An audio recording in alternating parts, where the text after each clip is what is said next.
приехал со стуками в чашках стоек. Снимаем стойки, разбираем, меняем чашки, ставим стойки на место.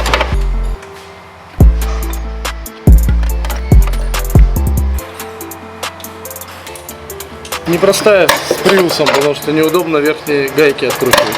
Можно было бы снять жабо, но в целях экономии денег клиента мы немножко помучаемся и с клиента возьмем меньше денег. Просто открутить верхние гайки, умудриться.